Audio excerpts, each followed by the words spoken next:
প্রাকৃতিক দুর্যোগের ভুগুটি এলেই আতঙ্কে ত্রস্ত হয়ে থাকেন সুন্দরবনের উপকূলবর্তী এলাকার বাসিন্দারা।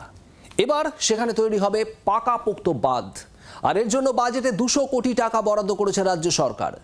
স্থায়ী বাঁধের জন্য টাকা বরাদ্দ হওয়ায় খুশি সুন্দরবনবাসী। প্রাকৃতিক বিপর্যয়ে সুন্দরবনের উপকূলবর্তী এলাকায় নদী বাঁধ অনেকটাই ক্ষতি হয়। কোথাও ভাঙা অংশ দিয়ে জল ঢোকে, নোনা জলে প্লাবিত হয় চাষের জমি, কোথাও নতুন করে বাঁধ ভাঙে। আর এই প্রাকৃতিক বিপর্যয়ে পড়তে হয় সুন্দরবন এলাকার মানুষদের।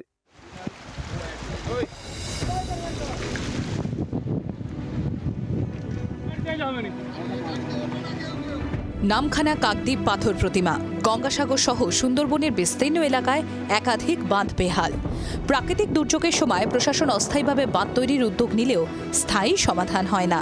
আতঙ্কে থাকেন উপকূলবর্তী এলাকার বাসিন্দারা। এবার রাজ্য বাজেটে বাঁধ নির্মাণ ও মেরামতির জন্য 200 কোটি টাকার বরাদ্দ ঘোষণা করা হয়েছে। শীঘ্রই শুরু হবে নদী বাঁধ মেরামতির কাজ। বাঁধের জন্য সাগরদ্বীপে টাকা বরাদ্দ হয়েছে, এটা শুনে খুব খুশি হলাম। ওই বাঁধের জন্য টাকা যে এসেছে এটা যেন শক্তপোক্ত হয়, যেন ভালোভাবে কাজে লাগে।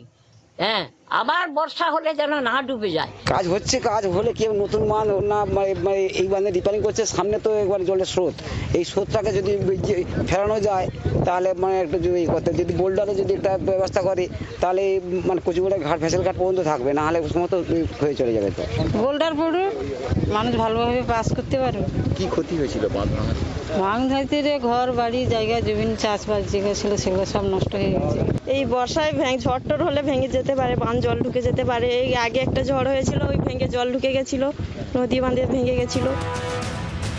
পাকা বাঁধ, শক্তপোক্ত বাঁধের দাবি স্থানীয়দের।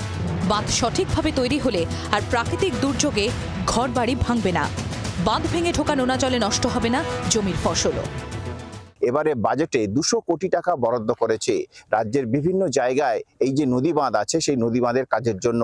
তবে এখন একটাই প্রশ্ন, এই নদী বাঁধ কি তারা স্থায়ীভাবে হবে এবং পাকাপোক্ত কি আদৌ হবে, সেই দিকে তাকিয়ে আছে সুন্দরবনবাসী। জি 24 ঘন্টা, নকিবউদ্দিন গাজী, সুন্দরবন। বাংলার আওয়াজ, বাঙালির আবেগ, জি 24 ঘন্টা।